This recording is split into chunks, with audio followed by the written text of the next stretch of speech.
Everyone. तो कैसे हैं आप सभी लोग।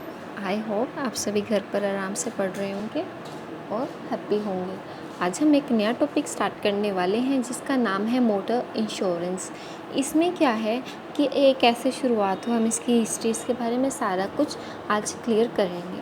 तो सबसे पहले अगर हम बात करें एक्सीडेंट एंड मोटर इंश्योरेंस की, तो ये क्या है, एक मिसलेनियस इंश्योरेंस है कि एक अलग तरह से इंश्योरेंस चलाया गया और इसको क्या कहा गया है, ये एक ऑटोमोबाइल इंश्योरेंस भी कहा जाता है इसको। और ये किस लिए होता है, इसमें क्या होता है, एक कॉन्ट्रैक्ट होता है एक एश्योरर के बीच में। और जैसे कि एक तो हो गया जो हमें पॉलिसी दे रहे हैं, जो हम पॉलिसी ले रहे हैं, तो हम दोनों के बीच में जो कॉन्ट्रैक्ट हो रहा है ना, एश्योरर के बीच में और एश्योर्ड के बीच में, ठीक है, इनके बीच में जो भी कॉन्ट्रैक्ट हो रहा है उसको हम क्या कहते हैं, मोटर इंश्योरेंस। ठीक है, उसके बाद क्या होगा, यहाँ पर ये सारी तरह के इंश्योरेंसेस को कवर करती है, चाहे वो 2 व्हीकल हो, चाहे 4 हो, लाइट मोटर व्हीकल हो, हैवी हो, कोई भी पैसेंजर हो, सभी तरह के कवर करती है। और हमारा जो इंश्योरेंस बिजनेस है ना, वो इतना बड़ा है कि उसको मेंटेन कर पाना एक ही उसमें सही नहीं है। तो इसके लिए एक अलग से स्टार्ट किया गया मोटर इंश्योरेंस का, एक अलग से, मतलब उसको एक अलग डिपार्टमेंट दिया गया।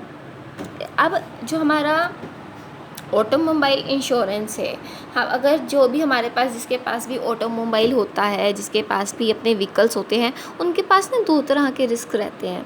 2 तरह के रिस्क कैसे रहते हैं, जैसे कि या तो उसको थर्ड पार्टी, जैसे कि टक्कर लगी तो दूसरे की व्हीकल डैमेज हो गए, या फिर हमारे खुद की डैमेज हो गई। तो 2 तरह के इसमें रिस्क रहते हैं।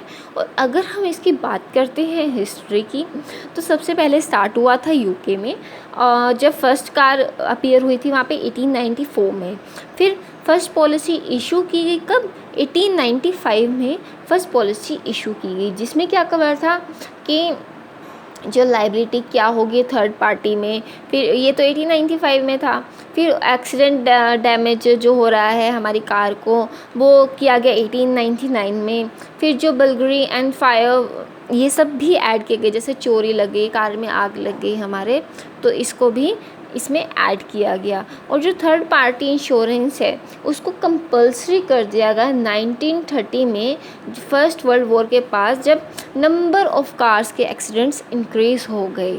और इंडिया में जो मोटर व्हीकल इंश्योरेंस है वो पास किया गया 1939 में, जो कि हमारे यूके का जैसा था ना मोटर व्हीकल इंश्योरेंस, उसके जैसा ही है। ठीक है, उसके बाद अगर हम बात करते हैं, उसके बाद काफ़ी सारी अमेंडमेंट्स आती रही। एट प्रेजेंट हमारी अमेंडमेंट चल रही है, 2001 वाली अमेंडमेंट चल रही है। अगर हम बात करें इसका क्या ऑब्जेक्टिव था लेके आने का, कि क्यों कंपल्सरी किया गया, क्या मोटिव था इसके पीछे लेके आने का, तो इसका मोटिव था कि अभी हम देखते हैं कि जितने भी हमारे व्हीकल्स आज के टाइम पे हर किसी के पास व्हीकल्स हैं, तो उनकी ध्यान रखने के लिए, उनकी केयर रखने के लिए इनको लाया गया। और सेकेंडली इसका ऑब्जेक्टिव क्या है कि जो भी टेक्नोलॉजी जो हो रही है उसको अडॉप्ट करते जाए, हम एनकरेज कर सकें उसकी एडॉप्शन को, कि हाँ नई टेक्नोलॉजी आप यूज़ करो। अब जैसे सीएनजी है, ये सारी चीज़ें लेकर आ रहे हैं। और road safety, pollution control measures देखना, जो प्रोसीजर है उसको हम सिंप्लीफाई करना, उसके जो ट्रैक कर सकें, हम जो भी ट्रैफिक ऑफेंडर्स हैं उनको ट्रैक डाउन कर सकें, उसके इफ़ेक्टिव वेज ले सकें, ये सब है इसके अंदर। रैशनलाइजेशन कर सकें, जितने भी डेफिनेशंस हैं कुछ ऐड करते हैं जो व्हीकल्स हैं उसके अंदर। एक क्या कहते हैं, इसके अंदर ड्राइविंग लाइसेंस वगैरह कंपल्सरी किया गया कि सबके पास ड्राइविंग लाइसेंस होना चाहिए। Laying down the standard of the components, कि क्या क्या कंपोनेंट्स और पार्ट्स हमारे मोटर व्हीकल्स के हैं उसको क्या स्टैंडर्ड होने चाहिए, कि आपको जो इसके अंदर जो पार्ट्स है, जैसे मोटर व्हीकल का ये पार्ट है, इसको इस क्वालिटी का, इस चीज़ का ही होना चाहिए। तो वो स्टैंडर्ड्स इसमें बताए गए, हम स्टैंडर्ड्स दिए गए कि एंटी पोल्यूशन कंट्रोल डिवाइसेस लगाएं, आपके अंदर प्रदूषण नहीं होना चाहिए। पर हम पोल्यूशन चेक्स कराते हैं ना, जब कार के हम अपना पोल्यूशन चेक कराते हैं। फिर फिटनेस सर्टिफिकेट कि हाँ हाँ हमारा व्हीकल बिल्कुल सही है।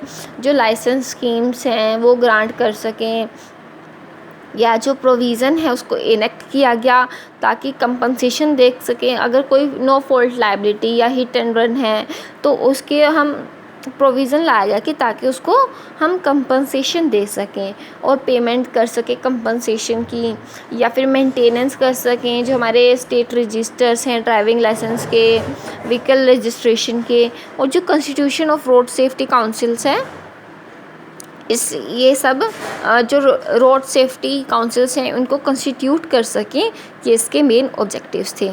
अगर हम बात करें क्लासिफिकेशंस की कि अगर हम अपने रिस्क को क्लासीफाई करें तो किस किस रिस्क में रिस्क हो सकता है, मैंने आपको अभी ये चीज़ पहले भी बताई थी। या तो किसी और से हो रहा है हमें, या तो हमारे व्हीकल को डैमेज हो रहा है, या हम किसी और को कर रहे हैं। अब एक्सीडेंट हो गया तो दो कंडीशंस होंगी, या तो दोनों जाएंगे, या फिर या तो हमारे व्हीकल को डैमेज होगा या किसी और के व्हीकल को हम डैमेज कर देंगे।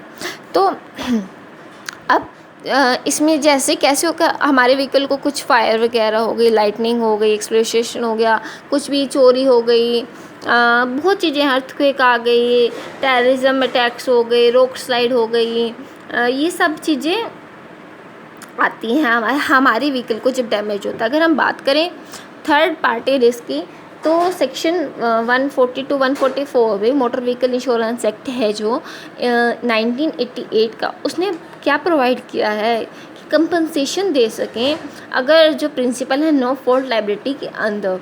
इसमें क्या है कि हमें कुछ कंपनसेशन हम देंगे अगर कुछ सर्टेन केसेस में अगर डेथ हो जाती है सामने वाले पर्सन की एक्सीडेंट की वजह से, या कुछ परमानेंट डिसेबिलिटी हो जाती है, ठीक है, इस हमारे एक्सीडेंट की वजह से, जो तो क्या होगा, जो ओनर होगा व्हीकल का उसको ज्वाइंटली या सर्वली लायबल होगा किसके लिए, कंपनसेशन के लिए। और जो लायबिलिटी है वो डिटरमाइन कैसे की जाती है, जो हमारे प्रोविजंस है एक्ट के उन्हीं के थ्रू डिटरमाइन की जाती है।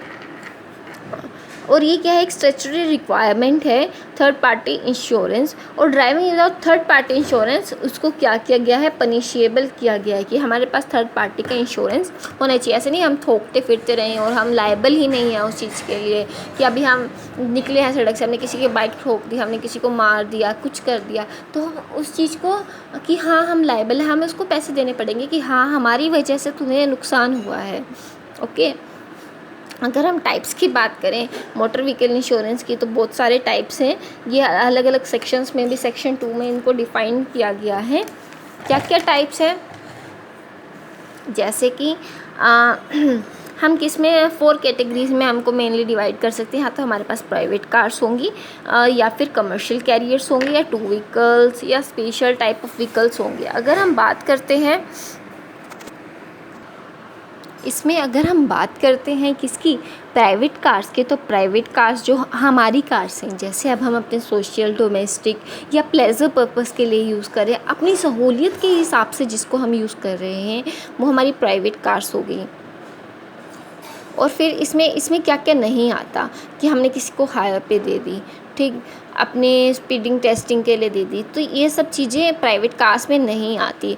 तो प्राइवेट कार अगर हम इसको कंक्लूड करें तो क्या होती है, जो हमने प्राइवेटली ओन की गई हो, रजिस्टर है प्राइवेट कैरियर के रूप में, और उसको हम ट्रांसपोर्टेशन ऑफ गुड्स के लिए यूज़ ना कर रहे हों।